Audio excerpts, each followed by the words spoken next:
¿Qué tal? ¿Cómo les va? Bienvenidos a esta nueva edición de Diálogo Político. Fernando, vamos a continuar con el tratamiento del tema laboral desde el retorno de la democracia, pero en esta oportunidad desde el punto de vista empresarial. Vamos a hablar y seguir analizando la política parlamentaria en el marco de una campaña electoral como es la que estamos viviendo en la República Argentina. Y vamos a conocer también qué opinan, qué discurso le quieren dar a la sociedad aquellos que pretenden llegar a ser presidentes de la República Argentina. Retomamos entonces el tema del trabajo desde 1983 hasta hoy con la presentación de este informe. Desde el retorno de la democracia, en 1983, las leyes laborales sufrieron los vaivenes de los gobiernos de turno. Después del devastador paso de la dictadura militar, que también afectó fuertemente el ámbito laboral, el presidente Raúl Alfonsín tuvo la tarea de normalizar los sindicatos. Con ese propósito, a poco de asumir el gobierno, envió un proyecto al Congreso Nacional que se conoció como Ley Mucci, pero fue rechazado en el Parlamento al procurar incorporar a las minorías en la conducción sindical y separar los fondos de las obras sociales de la administración gremial. A partir de 1989, el gobierno de Carlos Menem, contrariamente a lo que se esperaba, alineado con las patronales, puso en práctica modificaciones laborales que perjudicaron a los trabajadores.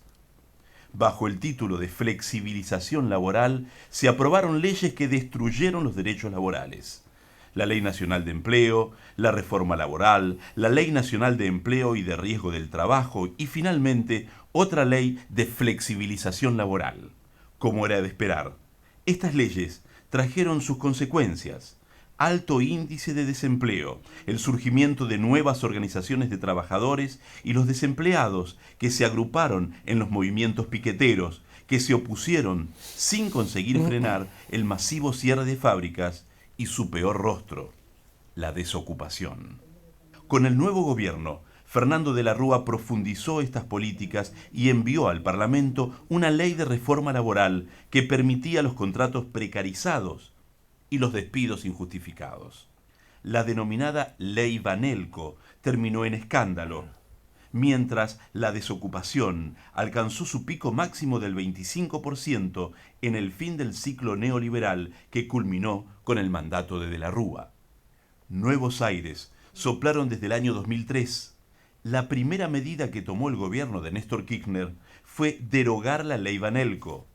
Comenzó a funcionar el Consejo Nacional del Empleo, la productividad y el salario mínimo, y restituyó las convenciones colectivas de trabajo que regulan las negociaciones salariales. Luego, la presidenta Cristina Fernández de Kirchner profundizó las reformas en beneficio de los trabajadores, lo que permitió que en los últimos 12 años se sancionaran 48 leyes laborales que ampliaron y restituyeron derechos de los trabajadores y se crearan más de 5 millones de puestos de trabajo.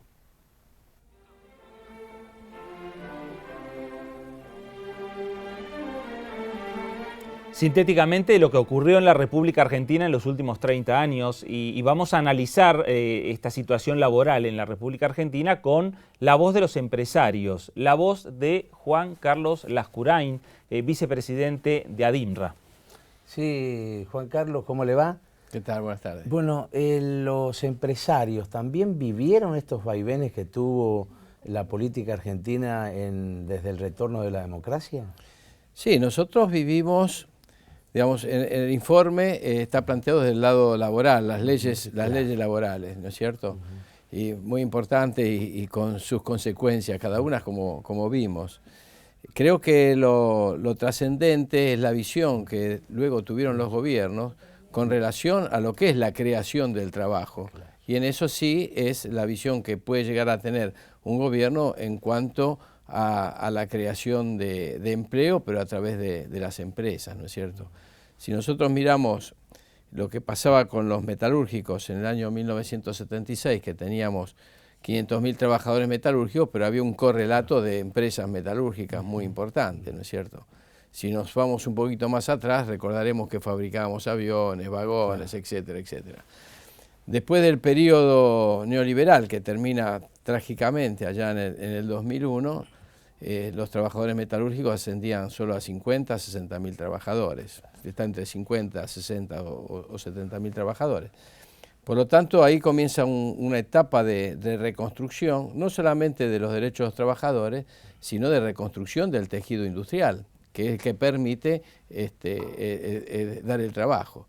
Por eso hoy estamos en alrededor de 300.000 trabajadores metalúrgicos en forma directa, de los que teníamos en el 2001. Para eso hubo que tomar determinadas medidas que ha tomado el gobierno de Néstor Kirchner, de Cristina Kirchner, que hicieron posible que nosotros pudiéramos crear el empleo. Y por supuesto también se hizo posible que se pudieran aplicar esta recuperación de derechos laborales para los trabajadores.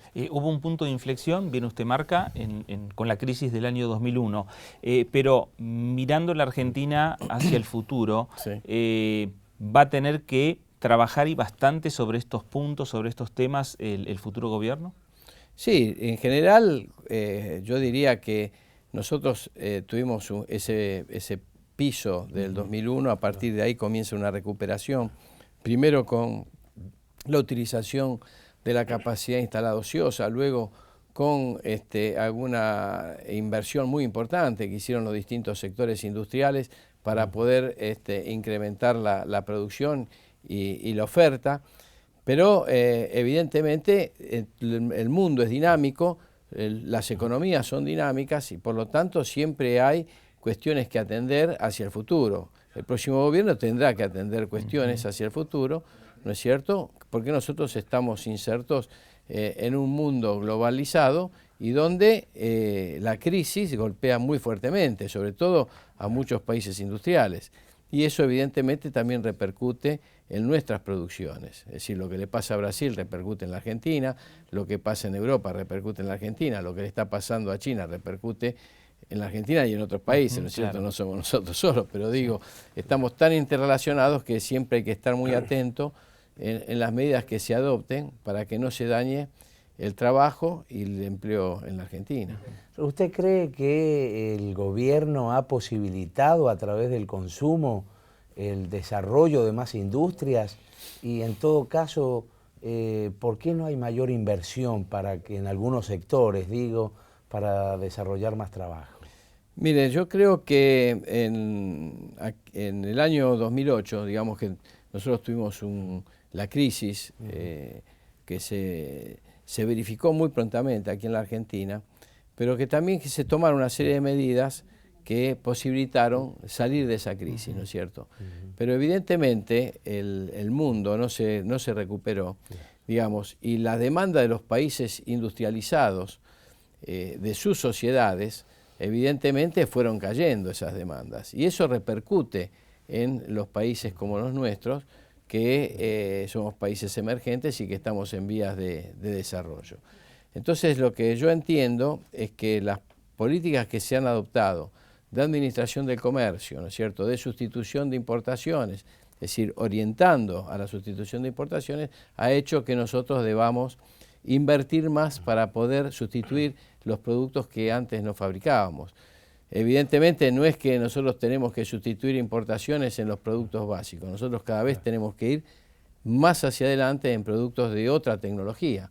Por eso que es muy importante la creación del Ministerio de Ciencia y Tecnología, porque precisamente nos permite tener un interlocutor en donde nosotros acudimos a pensar nuevas técnicas, nuevos productos y a nuevos desarrollos.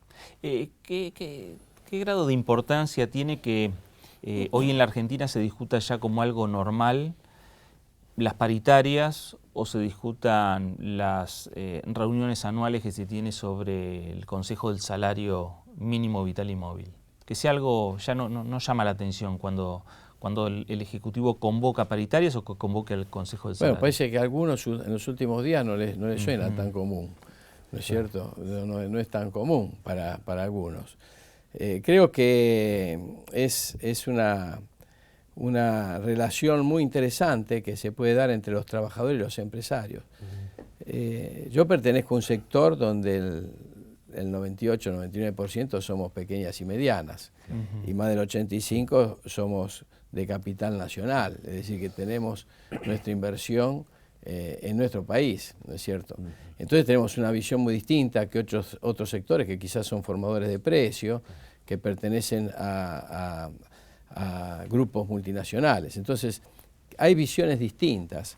A nosotros nos llama mucho la atención y digamos que también en esto hay que resaltar la relación que nosotros tenemos con la Unión Obrera Metalúrgica y con la Asociación de Supervisores.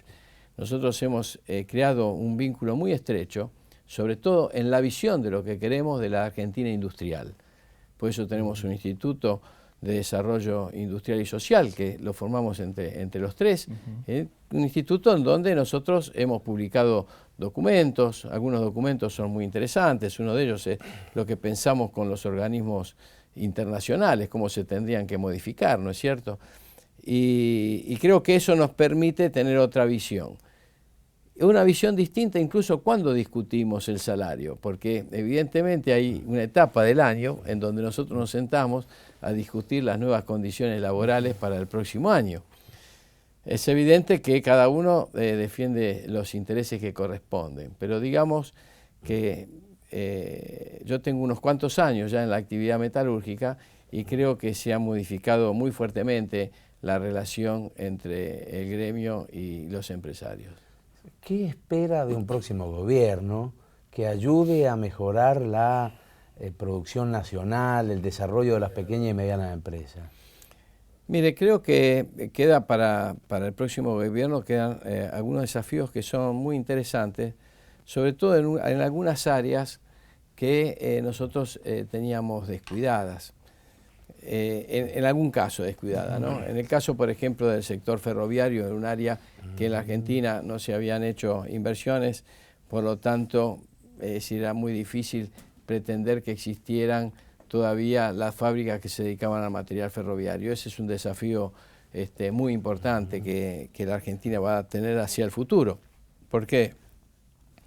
En mi pensamiento creo que la Argentina necesita tener los ferrocarriles funcionando como corresponde para resolver los temas de logística que son tan importantes en un país tan extenso, ¿no es cierto?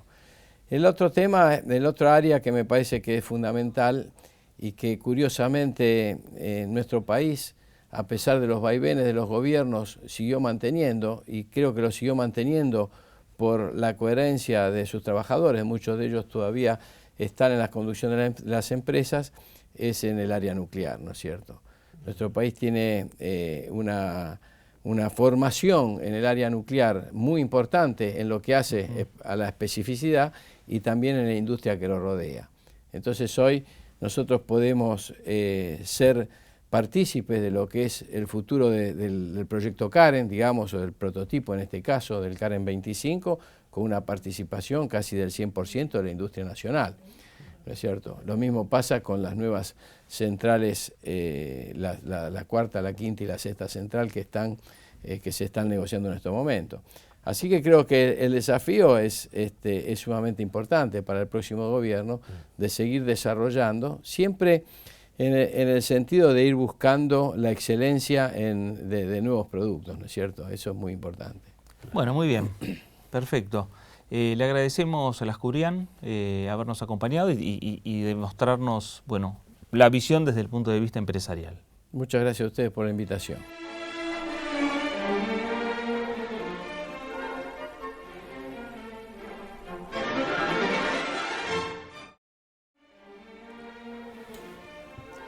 Bueno, y en este bloque dedicado a la agenda parlamentaria vamos a estar dialogando con el diputado Mario Porto sobre un tema que preocupa a mucha gente en nuestro país, que son las antenas, porque el tema fue tratado en la comisión que él preside, que es la de comunicaciones y de informática.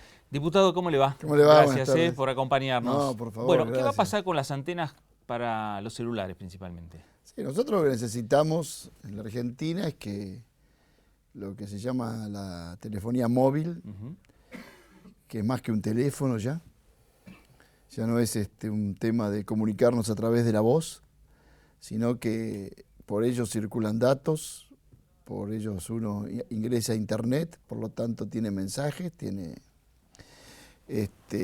acceso a la prensa, a los diarios, a los mails, bueno, al inmenso mundo de la internet, a los videos. Uno quiere que eso sea de altísima calidad. Los consumidores se quejan, porque fundamentalmente cuando hablan por teléfono se corta, no hay señal. Sabemos que es uno de los temas de más queja de los consumidores en Argentina. La mala utilización de la telefonía móvil. Entonces, ¿nosotros qué queremos? Bueno, desplegar redes de comunicación móvil por todo el país. ¿Por qué? Y porque creemos que hoy acceder a Internet es un derecho, ¿no? Ya no es no forma parte del acceso de una élite o de los privilegiados o del grupo, un grupo determinado, sino que el conjunto del pueblo tiene que acceder, porque hoy las redes de telecomunicación podrían ser comparadas o equivalentes a lo que fueron las redes de electricidad, acceder a la electricidad o al gas, o las propias rutas. Todo eso implica un servicio público, un Estado que fomente el acceso del conjunto de la población a un bien que no es un bien suntuario, sino que es un bien necesario. Claro. ¿Cómo se vincula este tema, estos proyectos que están tratando en la Comisión con la Ley de Argentina Digital que ya aprobó el Congreso de la Nación? Sí, la Ley de Argentina Digital es una ley que está vinculada a la democratización del transporte, ¿no? Las telecomunicaciones tienen transporte y contenidos. Nosotros lo que hemos tratado en esa ley, pero todo, es de aceptar la convergencia, ¿no? Hoy por las redes circula la telefonía, circula los cables, o sea, lo que es la televisión, circula Internet. Y queremos que esa posibilidad se amplíe y se eviten los monopolios o los oligopolios. Eso fue la Argentina Digital. Ahora, ese objetivo no se va a cumplir si la telefonía móvil, que es una de las maneras de poder acceder, porque uno puede acceder por una PC hogareña, puede acceder por otras maquinarias. La telefonía móvil tiene que tener señal, buena señal y buena velocidad. Y para que haya señal tiene que haber antenas, ¿no?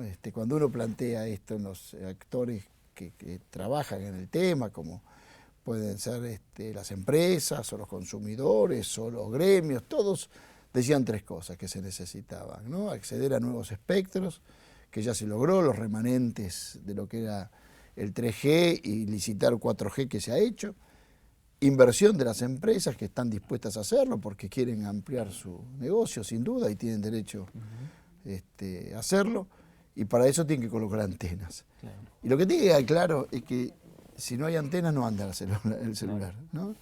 O sea que es incompatible, vamos a hablar de un municipio, es incompatible tener telefonía móvil que funcione bien si hay medidas extremadamente restrictivas para poner antenas fundamentalmente en los centros urbanos. Claro.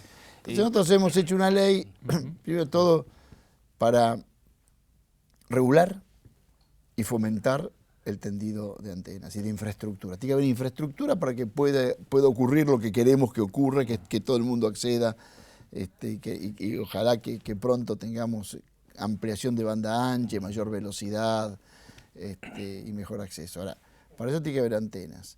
Sobre eso hay conflictos muchas veces en los municipios, hay conflictos por que se cree que puede perjudicar la salud, porque todo el mundo quiere tener su celular andando bien, pero nadie quiere tener una antena cerca de su casa, entonces a veces hacen ordenanzas muy restrictivas. Bueno, nosotros aquí incluimos, pero todo audiencias públicas que van a ser vinculantes, o sea que la audiencia pública, que es novedoso, esto es vinculante.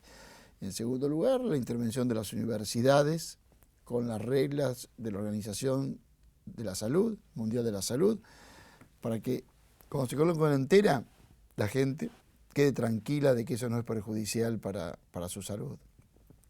Hoy hay nuevos modos de antenas que se ponen en las luminarias, que tenemos experiencias extraordinarias como la de Mar del Plata, ¿no? En el municipio de General Pueyrredón, donde acceden a la telefonía móvil no solo sus habitantes durante el año, sino las miles y miles de personas que van en el verano, y eso no se modifica, entonces es una buena experiencia.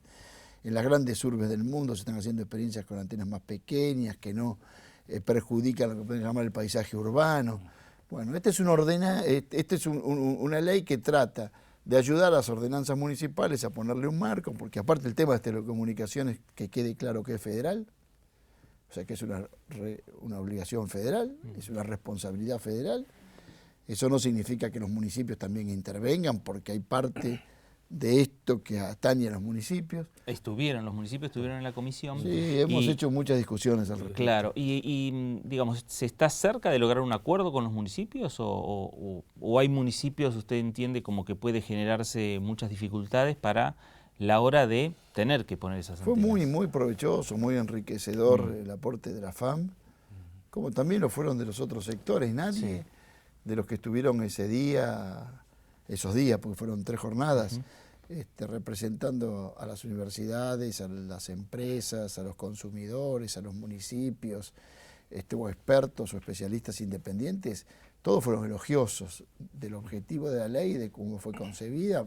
Por supuesto que hicieron aportes que nosotros tomamos para mejorar la ley y esperemos que este año sea votada con el consenso de todos los partidos, porque estamos trabajando muy bien con los partidos de la oposición también.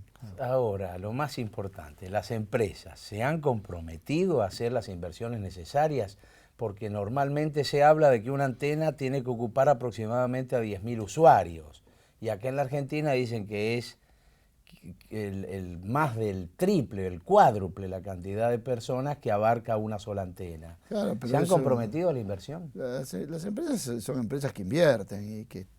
Sí, no se olvide que Pichetto en su momento cuando trataron la ley de Argentina Digital dijeron que le estaban dando a empresas que hasta ahora no habían invertido un peso. En el caso de las antenas, en muchos casos no hay marcos regulatorios para eso y muchas veces eran rechazadas por los municipios por ordenanzas muy restrictivas, no podían estar cerca de hospitales, no podían estar cerca de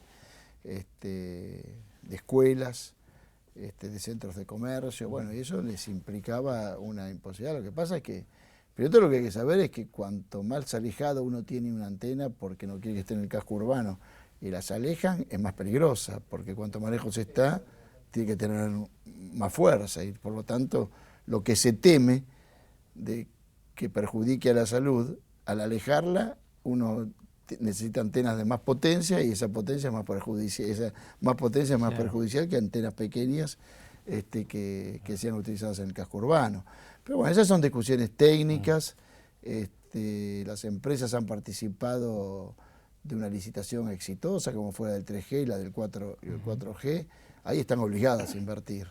Así que nosotros tenemos que darles el marco para no impedirles invertir. Claro, y las empresas que hoy están invirtiendo son las que van a tener que preocuparse por ubicar las antenas también. Sí, usted sabe que siempre cuando uno apunta a servicios públicos, siempre lo que va a hacer es seguramente un trabajo en conjunto, mixto, entre el Estado y los privados, ¿no? Porque también el Estado va a procurar que esto llegue hasta los lugares en donde la inversión no se justifica, pero sí se justifica el servicio que se brinda, ¿no? Eso lo hemos visto en la tarea que ha hecho YPF, llegando a lugares en donde otras empresas privadas no llegan, haciendo buenas licitaciones que impliquen que cuando uno le da a alguien una ciudad populosa, que implica un buen negocio, también tengan la misma licitación que llegar a otras localidades que no dan tanto rédito, apoyar a las pequeñas cooperativas y a las pequeñas empresas que llegan a lugares donde las grandes empresas no llegan. Bueno, es una tarea muy grande que hay que hacer, pero me parece que es muy necesario, porque la sociedad esta alguna vez necesitó de la electricidad, necesitó del acceso al gas, necesitó de tener rutas para poder comunicarse, bueno, tendido de redes ferroviarias. Bueno, hoy estamos frente a un tema muy comparable, para que la gente entienda, ¿no? Seguro. También tocaron el tema desde el punto de vista de la salud.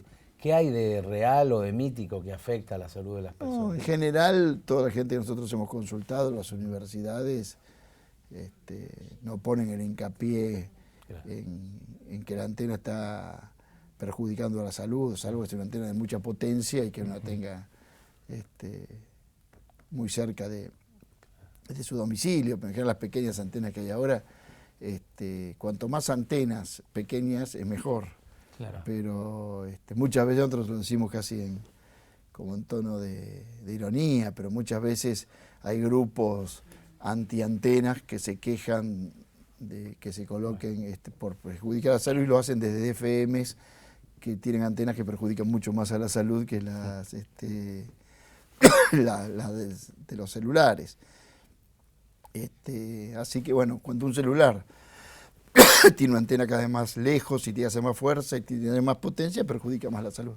Bueno, muy bien. Diputado Oporto, gracias por habernos acompañado en el día de hoy. Los debates del año 2015 son parlamentarios y también que tienen que ver con las elecciones. Así es. En este bloque entonces dedicado al Parlamento Nacional, el diputado Mario Porto.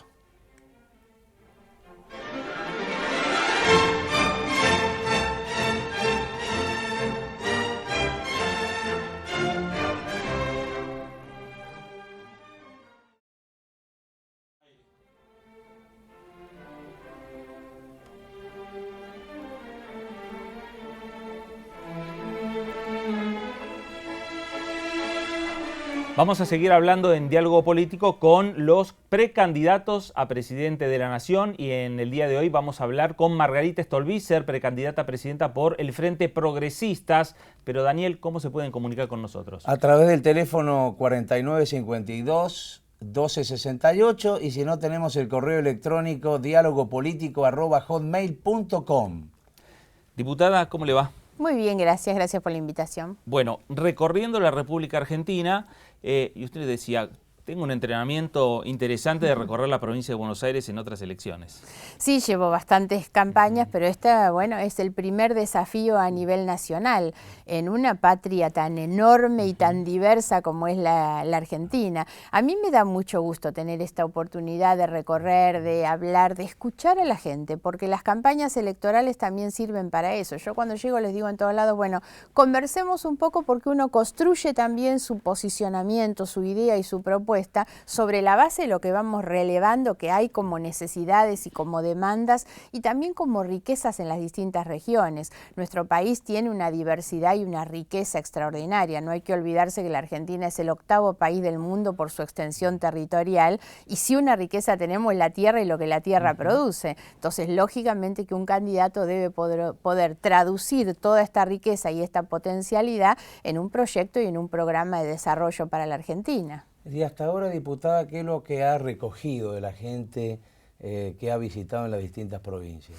Bueno, tiene mucho que ver con esto que decía. Las provincias tienen una enorme riqueza económica, natural, cultural también, y lo que sienten muchas veces es que estas riquezas están desaprovechadas. Si algo nosotros podemos decir, y esta es la base principal de nuestra crítica hoy a quienes están en el gobierno, es que hemos atravesado muchos años de desperdiciar las mejores condiciones económicas, internas y externas sobre todo, con un mundo y un contexto global que ha favorecido el comercio para la Argentina, que ha manejado muchos recursos con un crecimiento a tasas extraordinarias y sin embargo eso se ha visto desaprovechado cuando uno recorre las distintas economías regionales y sienten hoy, entre otras cosas, que le faltan mercados, porque lo que nosotros tenemos que poder traducir no solamente es una buena política pública con incentivos fiscales que no carguen la presión sobre el productor, sino que en realidad le incentiven a invertir para producir, para crecer, para generar empleo,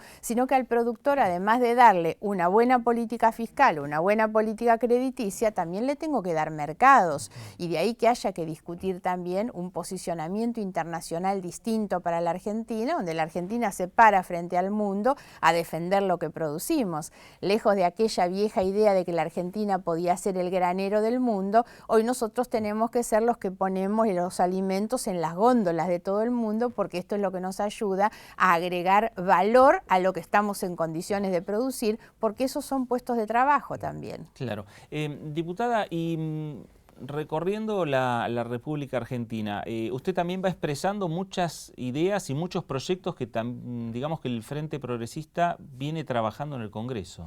Sí, así es. Por ejemplo, algo de lo que conversábamos recién es una reforma a nuestro sistema de impuestos. Yo vengo desde hace muchos años proponiendo la creación de una comisión especial, no solo con los representantes de la política, sino con los representantes del sector económico, de los distintos sectores económicos, económicos, sociales y también de las universidades, el mundo de la ciencia, la técnica y la academia, tienen que tener un papel mucho más relevante en la discusión de las políticas. Por eso es que la reforma al sistema de impuestos no puede ser una reforma impuesta desde un escritorio, sino consensuada con todos estos actores. Nosotros tenemos un sistema impositivo injusto, regresivo, enmarañado, que tiene a veces dobles o triples imposiciones. Muchos que están en las provincias dicen, no, pero acá también pagamos otros impuestos y terminamos pagando 2 y 3 veces por lo mismo que es lo que estamos haciendo, la actividad económica. Entonces, hay que modificar esta situación. Ahora, yo tampoco estoy de acuerdo con los que demagógicamente en las campañas electorales dicen, vamos a eliminar el impuesto a las ganancias. La verdad es que esto no puede ser así. Primero, porque el Estado necesita de los ingresos vía impuestos para sostener las responsabilidades del Estado. Después, porque el impuesto a las ganancias no es un mal impuesto. Conceptualmente es un buen impuesto. Lo que debemos hacer es no aplicarlos al ingreso, sino al excedente. Pero necesitamos ir hacia un sistema impositivo que no castigue al que consume y al que produce, sino al que especula, al que tiene riqueza, al que gana más en la proporción a lo que gana. Ahora, eso debe ser discutido en el marco de una comisión muy amplia. Tal vez haya que trabajar esto un año, pero tener un sistema impositivo para los próximos 50 años. No podemos seguir con actividades altamente rentables que no pagan impuestos, mientras que los trabajadores pagan el impuesto a las ganancias, o tenemos un IVA al 21%. Esto es sin ninguna duda una de las mayores complicaciones. Tantos años, por eso decía, el desperdicio de las buenas condiciones económicas y políticas de tantos años, sin que se haya podido hacer una reforma a ese sistema de impuestos que es tan injusto y tan regresivo. Usted nombraba uno de los ítems que proponen otros candidatos. Por ejemplo, también están proponiendo imponer el 82% móvil o las retenciones agropecuarias. ¿Qué opina de eso? Bueno, también creo que el sistema impositivo no resiste parches, por eso decía, hay que meter todo en una bolsa y trabajar seriamente sobre cuál es ese sistema de impuestos hacia adelante. Yo les marcaba recién el problema que tienen algunas economías regionales, y en el caso de algunas de esas economías, la eliminación de las retenciones es urgente, urgente. Me refiero sobre todo a las áreas de frutas y hortalizas, todo lo que es vitivinicultura. He estado con los vitivinicultores en San Juan, por ejemplo. La situación que viven es realmente dramática. Entonces, hay economías regionales, como el tema del trigo en el sur de la provincia de Buenos Aires, que necesitan una salida urgente, rápida. No es lo mismo para todo el resto de los impuestos ni todo el resto de los productos. Por eso digo, vayamos a una bolsa, porque además hay que compensar lo que se pierda por un lado hacia el otro. De ninguna manera se puede financiar al Estado. Claro, y todas estas grandes medidas que usted está pensando, de llegar al gobierno, ¿tienen que implementarse rápidamente? Bueno, hay algunas cuestiones que son urgentes, como decía recién, la eliminación de las retenciones a los productos de las economías regionales. Otras que deben ser de implementación gradual. Yo no creo en las medidas shock, no creo en las promesas mágicas. El que hace hoy promesas mágicas está mintiendo. No hay nada que se pueda cambiar mágicamente.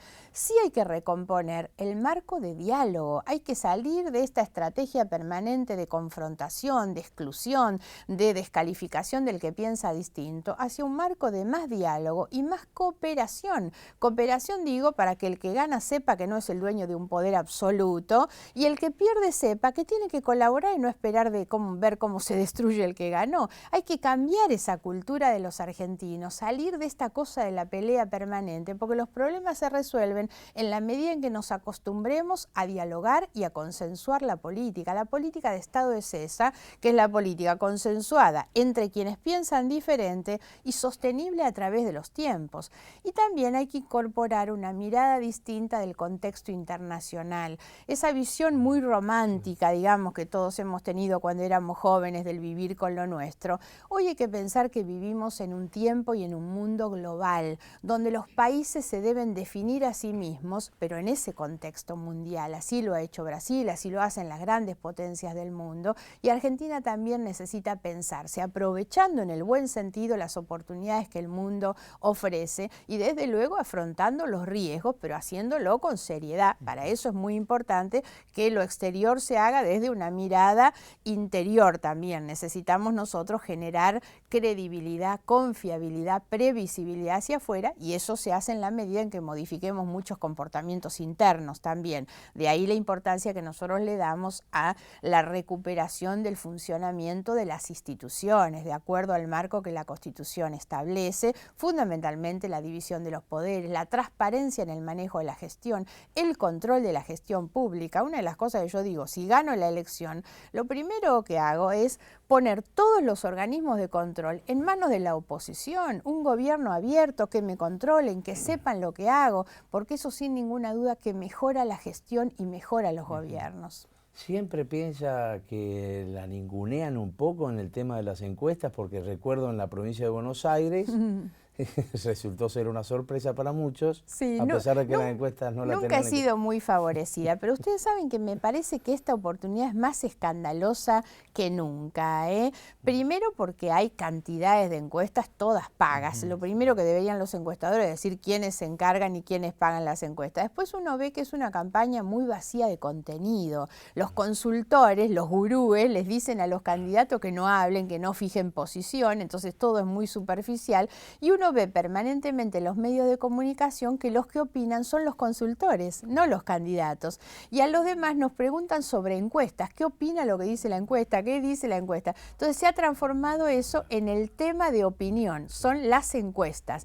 A mí nunca me han favorecido, tampoco me asusta esto en lo más mínimo. Tengo mucha confianza en que la gente sabe reconocer hoy la existencia de un proyecto alternativo que es el que nosotros sostenemos. Hoy la única propuesta clara y honesta progresista para la Argentina es la que sostiene nuestro espacio político. El resto es todo demasiado lo mismo. ¿Y usted percibe que va a recibir votos de aquellos a lo mejor kirchneristas desencantados o macristas desencantados o radicales desencantados de los acuerdos que hicieron entre radicalismo y el PRO? Sí, a mí no me gusta el concepto de los desencantados, porque si no pareciera que ando con una ambulancia. Yo diría al contrario, espero juntar votos de esperanzados, de todos aquellos que encuentren en progresistas realmente un lugar donde canalizar sus expectativas, sus sueños, sus proyectos. A mí me gusta que la política se discuta en términos positivos, propositivos. Estamos frente a un gobierno que termina su mandato. Es la mejor oportunidad para discutir un proyecto de país hacia adelante. Entonces a mí no me gusta recoger desencantados, me gusta recoger esperanzados. Y creo que los hay muchos. Y tiene bastante que ver con esta emocionalidad que tiene alguien cuando elige, cuando vota. Yo creo que los que, como en mi caso, se emocionaron alguna vez con Raúl Alfonsín, con el resultado del preámbulo, no pueden hoy acompañar una propuesta como la de Macri. Y tampoco creo que los que se emocionaron con Kirchner, cuando Kirchner bajó el cuadrito de Videla de la ESMA, pueden tolerar hoy que Scioli sea el representante de ese proyecto, el continuador de ese proyecto. Entonces estoy convencida que nosotros vamos a recibir un acompañamiento muy importante de aquellos que no dejan de sentir a la política como parte de una emoción, de una pasión, de una esperanza. Muy bien. Bueno, pasó por diálogo político entonces la diputada Margarita Stolbizer, candidata a presidente por el Frente Progresista. Qué buen augurio ese, ¿eh? Bueno. Gracias, Margarita, y mucha suerte. Gracias a ustedes. Antes de ir al corte, entonces le vamos a recordar que también estamos en Twitter, @politicodiálogo, y también nos pueden encontrar en Facebook y en YouTube.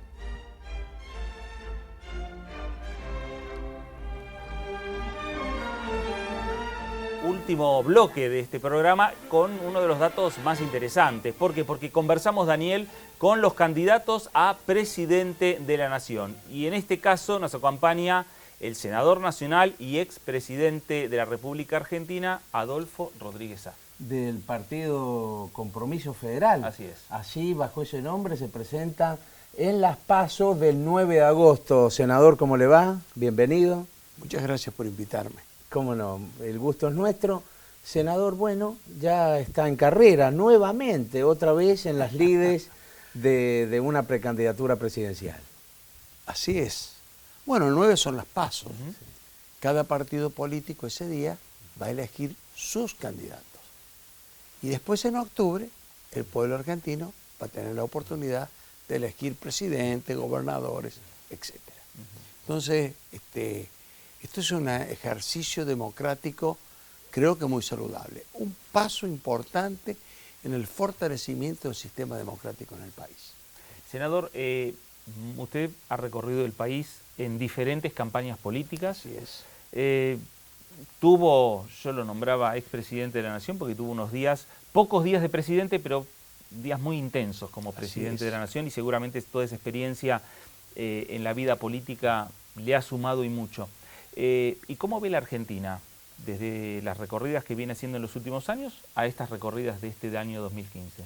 Creo que la Argentina tiene un franco proceso de recuperación desde aquellos días del 2001, donde vivimos la crisis más profunda de la historia argentina.